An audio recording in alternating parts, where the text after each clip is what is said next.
प्रिय छात्रों, मैं शैलेंद्र सिंह, सहायक अध्यापक शुद्धदेव इंटर कॉलेज खागा, आप लोगों के कक्षा 7 की विज्ञान की ऑनलाइन कक्षा हेतु उपस्थित हूं। जैसा कि आप जान रहे हैं, पिछले गत दिनों में मैंने पाठ्य सामग्री आपको उपलब्ध कराई थी। आज यह विज्ञान है, आओ समझे विज्ञान, कक्षा 7 की पुस्तक है। इसी में पहले अध्याय का जो विवरण है विस्तृत, वो आपको उपलब्ध कराया जा चुका है। पहला पाठ है इसमें विज्ञान में, जिसको पढ़ाना है मानव विज्ञान और प्रौद्योगिकी। मानव विज्ञान और प्रौद्योगिकी। तो इसमें पहले हम जानेंगे कि विज्ञान क्या है। विज्ञान दो शब्दों से मिलकर बना है, वि धन ज्ञान, अर्थात विशिष्ट ज्ञान को हम विज्ञान कहते हैं। यह लैटिन भाषा के शायर शब्द से उत्पत्ति हुई है, जिसका मतलब होता है टू नो, यानी कि जानना। दूसरे शब्दों में हम कह सकते हैं विज्ञान क्या है? प्रयोगों, प्रेक्षणों के आधार पर उपलब्ध निष्कर्ष का क्रमबद्ध अध्ययन विज्ञान कहलाता है। विज्ञान के उपरांत आता है प्रौद्योगिकी। तो विज्ञान के नियमों एवं सिद्धांतों के अनुप्रयोग से मानव हित में संसाधनों के निर्माण को आज क्या कहते हैं? प्रौद्योगिकी कहते हैं। जैसे विज्ञान के जो नियम हैं, सिद्धांत हैं, उनके अनुप्रयोग करके हम जो मानव हित में नई नई वस्तुएं बनाते हैं, वह प्रौद्योगिकी कहलाता है। जैसे प्राचीन काल में हम लोग पैदल चलते थे, आविष्कार हुआ, धीरे धीरे जो लकड़ी का तना है उसको ढंगाया गया, तो वो क्या करता है? रोटेट करके जो है घूर्णन गति करके आगे बढ़ता जाता है और आसानी से चला जाता है। उसी को पहिए के रूप में बदलकर गाड़ी का आकार दिया गया, बैलगाड़ी बनी, साइकिल बनी, उससे और तेज गति के लिए फिर मोटरसाइकिल, उसमें मोटर रख दी गई, मोटरसाइकिल, कार, विमान। इस समय पर देखिए तीव्र गति के, काफी तीव्र गति से जाना है, विमान है, आज रेलगाड़ी है। इस समय पर बुलेट ट्रेन, काफी हाई स्पीड की ट्रेनें चल रही हैं। ये सब किसकी देन है? विज्ञान के अनुप्रयोग और सिद्धांतों का उपयोग करके प्रौद्योगिकी के माध्यम से ये नए नए अनुसंधान किए जा रहे हैं। गर्मी का मौसम आ गया है, इस समय जो आपको पंखा दिया गया है, पंखा है, पंखे से गर्मी लगती है, तो क्या किया गया? उसमें कूलर की व्यवस्था कर दी गई। कूलर से भी नहीं अब आपको गर्मी जा रही है तो एसी बन गया, एयर कंडीशन का निर्माण हुआ। ये सारी की सारी चीज काहे से प्राप्त हुई? प्रौद्योगिकी से। अब हम चर्चा करेंगे, इसी चैप्टर में है हरित क्रांति। हरित क्रांति क्या है? आप हरित क्रांति देखिए, आधुनिक कृषि उपकरण। प्राचीन काल में क्या करते थे? बैलों से जुताई करी जाती थी और दो दो दिन में एक एक बीघे की जमीन जोती जाती थी और उसकी जुताई भी अच्छी नहीं होती थी। तो आधुनिक उपकरण, अब ट्रैक्टर के द्वारा, कल्टीवेटर हैं, हैरो हैं, इस समय पर अच्छे अच्छे उपकरण आ गए हैं जो बहुत ही कम समय में अच्छा कार्य करते हैं और अधिक खेती के काम हो जाते हैं। अब मशीन, अभी फसल कट रही है, गेहूं की फसल तैयार है, पहले आदमी काटता था, जानवरों से मारता था और उसको निकालने में बहुत थोड़े से जो है उस गेहूं की फसल को काटने में महीनों लग जाते थे। आज हमारे पास आधुनिक जो है हार्वेस्टर हैं। पहले तो कटाई करके थ्रेसर से करवा लेते हैं, हार्वेस्टर हैं, हार्वेस्टर से आप जो है कई बीघे 1 घंटे में कट जाती है और आपका जो है अनाज आपके घर में बहुत ही कम समय में पहुंच जाता है। तो हरित क्रांति क्या है? आधुनिक कृषि उपकरणों, उन्नतशील बीजों। उन्नतशील बीजों का आशय यहाँ हाइब्रिड, जो संकर प्रजाति के आपके बीज हैं, संकर प्रजाति के क्या हैं? इनको जो है हाइब्रिड करा जाता है, पर परागण करा के, क्रॉस करा के अच्छे अच्छे उन्नत किस्म के बीज जो है उत्पन्न करते हैं और उनसे अधिक उपज मिलती है। तो ये क्या है? उन्नति बीजों का उर्वरकों और सिंचाई के साधनों द्वारा कृषि उपज में जो आशातीत वृद्धि की गई है, उसे कहते हैं हरित क्रांति। प्राचीन काल में भोजन के लिए भुखमरी के कगार पे लोग पहुंच जाते थे और हरित क्रांति जब आई तो इसमें कृषि उपकरणों का प्रयोग किया गया, कृषि है और उन्नतशील बीज, साथ ही सिंचाई के साधन। प्राचीन काल में तालाबों से, कुएं से सिंचाई के साधन होते थे। इस समय पर नहरों का जाल बिछा हुआ है, जो तमाम परियोजनाएं चल रही हैं। साथ में समरसेबल के द्वारा जो है आपका सिंचाई पर्याप्त मात्रा में की जाती है, जिससे हमारे कृषि क्षेत्र काफी सिंचित हो गए। पहले असिंचित होते थे, जिसके कारण उपज सही नहीं होती थी। तो ये हरित क्रांति है। आधुनिक कृषि उपकरणों, उन्नतशील बीजों, उर्वरकों और सिंचाई के साधनों द्वारा कृषि उपज में आशातीत वृद्धि को हरित क्रांति कहते हैं। अब इसमें आपकी इस पुस्तक में अभ्यास है, बाकी आप जो है कुछ मटेरियल दे दिया गया है, चूंकि संक्षेप में यहाँ आपको बताना है, आपकी अभ्यास कराना है, इसलिए अभ्यास प्रश्नों में आ जाएं। पहला अभ्यास प्रश्न है, निम्नलिखित का सही विकल्प करिए। यह निम्नलिखित प्रश्न में सही विकल्प छांटकर उत्तर पुस्तिका में लिखिए। एक ही प्रश्न है इसका। दैनिक जीवन में केवल विज्ञान उपयोगी है। दूसरा, विज्ञान और प्रौद्योगिकी दोनों उपयोगी हैं। तीसरा है, केवल प्रौद्योगिकी उपयोगी है। और चौथा, उपरोक्त में कोई नहीं। इसका उत्तर होगा, केवल विज्ञान से काम नहीं चलेगा। विज्ञान के हम सिद्धांत लें, लेकिन प्रौद्योगिकी नहीं है तो हमें संसाधन नहीं मिलेंगे, और केवल प्रौद्योगिकी बिना विज्ञान के संभव नहीं है।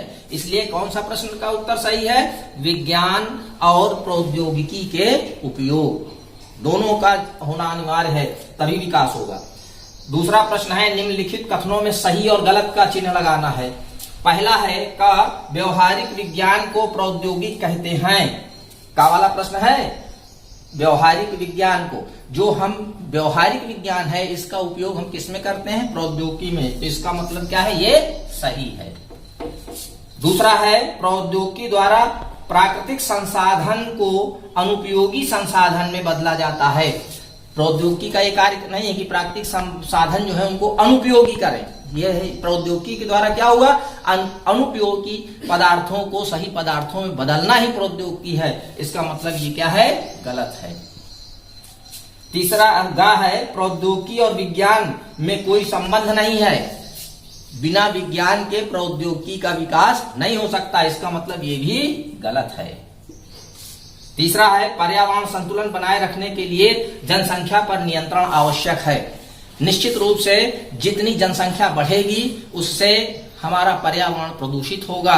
अधिक आवास के लिए वनों की कटाई होगी तो पर्यावरण प्रदूषित होगा, अधिक धुआं निकलेगा, अधिक गाड़ियां चलेंगी, अधिक फैक्ट्रियां लगेंगी, तो इससे क्या होगा? पर्यावरण प्रदूषित होगा। इसलिए जनसंख्या जब हमारी कम होगी तो हमारी आवश्यकताएं भी कम होंगी और पर्यावरण प्रदूषित कम होगा। साथ ही आप देखिए, लग्जरी लाइफ के लिए क्लोरोफ्लोरोकार्बन्स का प्रयोग करते हैं, जिससे ग्लोबल वार्मिंग काफी अधिक हो रही है। कार्बन डाइऑक्साइड का उत्सर्जन अधिक होता है, जिससे क्या होती है? ग्रीन हाउस प्रभाव पड़ता है और ग्लोबल वार्मिंग होती है।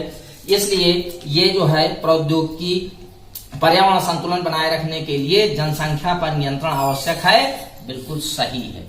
अधिक जनसंख्या होगी तो पर्यावरण का संतुलन बिगड़ेगा।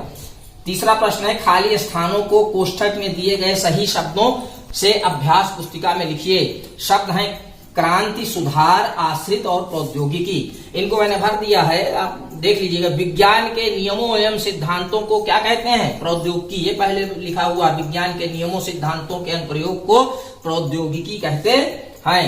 तो पहला भरा जाएगा यहाँ पे प्रौद्योगिकी। दूसरा है, विज्ञान और प्रौद्योगिकी एक दूसरे पर आश्रित हैं, क्योंकि बिना दोनों के आश्रित संभव नहीं है। औद्योगिकी जो है किस पर आश्रित है? विज्ञान पर। दोनों एक दूसरे पर आश्रित हैं, तो यहां पर भरा जाएगा आश्रित। तीसरा है, प्रौद्योगिकी से जीवन के स्तर में क्या हुआ है? सुधार हुआ है। पहले हमारे पास जो है परिवहन के साधन नहीं थे, अच्छे परिवहन के साधन हो गए। जो है आप सैकड़ों किलोमीटर कुछ समय में आप पहुंच सकते हैं। पहले एक दिन में 30 किलोमीटर, 40 किलोमीटर, 50 किलोमीटर, इससे ज्यादा नहीं चल सकते थे। अब आप 1 घंटे में 300 किलोमीटर, 400 किलोमीटर, 500 किलोमीटर और क्या है, वायुयान से बड़ी लंबी लंबी सेवाएं आप कर सकते हैं, दूरी तय कर सकते हैं। तो इससे स्तर में क्या हुआ है? सुधार हुआ है।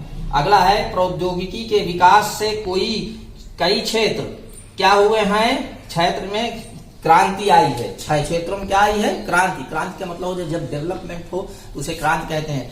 इसमें प्रौद्योगिकी के कारण कई क्षेत्रों में क्रांति आई है, चाहे वो कृषि के क्षेत्र में हो, चाहे सिंचाई जो है क्या कहते हैं चिकित्सा के क्षेत्र में हो, चाहे दूरसंचार के क्षेत्र में हो, चाहे रक्षा के क्षेत्र में हो, सभी क्षेत्रों में क्रांति आई है। प्रौद्योगिकी ने क्या किया हमारे लिए, जो इस समय रक्षा प्रणाली है, आप DRDO के द्वारा बहुत से आपने देखा होगा प्रक्षेपास्त्र का लॉन्च किया गया है, पनडुब्बियां बन रही हैं और हमारे उपग्रहों के द्वारा संचार माध्यम उपलब्ध हो रहे हैं। तो ये सब कुछ क्या हुआ हमारे जो है प्रौद्योगिकी के द्वारा सभी क्षेत्रों में अपूर्व क्रांति आई है। हरित क्रांति भी क्या हुई है? प्रौद्योगिकी कारण जो आज हमें भोजन मिल रहा है पर्याप्त मात्रा में, अच्छे अच्छे कपड़े मिल रहे हैं, ये जो हम वस्त्र पहने हैं, ये किसके कारण है? प्रौद्योगिकी के कारण है। अगला है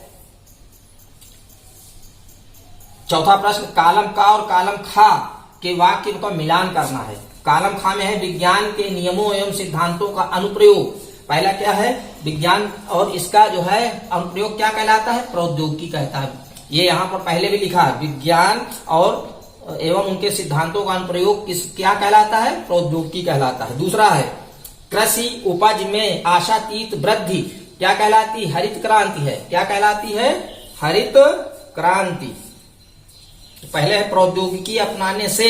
प्रौद्योगिकी अपनाने से क्या हुआ है? जीवन का स्तर में सुधार हुआ है। दूसरा।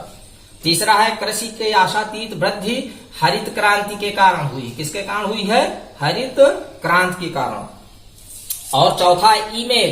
ईमेल क्या है? कंप्यूटर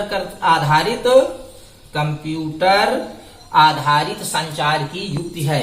आजकल देख रहे हैं ईमेल कर देते हैं, सेकंडों में हमारा मैसेज बड़ी विश्व में किसी भी कोने पर पहुंच सकता है। तो क्या है? ये तकनीकी है, प्रौद्योगिकी है, जो ईमेल के माध्यम से हमारी सूचनाएं काफी दूर तक बहुत ही कम समय में पहुंच जाती है। प्राचीन काल में चिट्ठी जाती थी, हफ्तों लगते थे, तार जाते थे। डेवलपमेंट होता गया धीरे धीरे, जैसे जैसे जो है प्रौद्योगिकी ने विकास किया और ये सारे क्षेत्रों में क्रांति आती चली गई। अगले विस्तार प्रश्न है मस्तिष्क की जांच करने वाली मशीन। मस्तिष्क की जांच करने के लिए स्कैनर है, इसके द्वारा हमारे जो मस्तिष्क में कोई भी कमी आती है उसकी जांच करते हैं। उस मशीन का नाम क्या है? स्कैनर है। लिख लीजिएगा कॉपी में। प्रौद्योगिकी का क्या अर्थ है? प्रौद्योगिकी का अर्थ क्या है मैं कई बार बता चुका हूं, यहाँ लिखा है, पहले बता चुका हूं, आप इसको नोट कर लिए। विज्ञान के नियम एवं सिद्धांतों को अनुप्रयोग करना क्या कहलाता है? प्रौद्योगिकी कहलाता है। विज्ञान और प्रौद्योगिकी में किस प्रकार का घनिष्ठ संबंध है? दोनों एक दूसरे के पूरक हैं, दोनों में घनिष्ठ संबंध है। अगला है एक क्रियाकलाप के द्वारा रॉकेट के उड़ाने के सिद्धांत को स्पष्ट कीजिए। यहाँ क्रियाकलाप के माध्यम से हम रॉकेट के उड़ाने की बात करेंगे। यहाँ ये एक रॉकेट हमने बना रखा है। इस रॉकेट में ये एक धातु का बना हुआ आकृति आगे नुकीला होता है। ये चैम्बर हैं, इनमें द्रव ऑक्सीजन भरा हुआ है और जो है द्रव ईंधन होता है।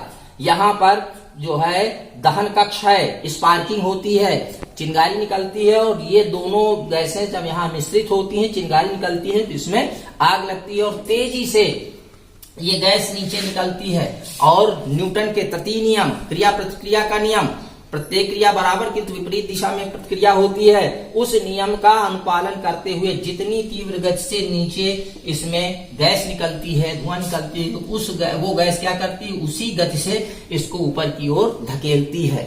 जैसे आप गुब्बारा देख रहे हैं, गुब्बारे को जैसे आप देख रहे हैं ये गुब्बारा है, गुब्बारे में वायु भरी हुई है। बिल्कुल रॉकेट इसी सिद्धांत से चलता है।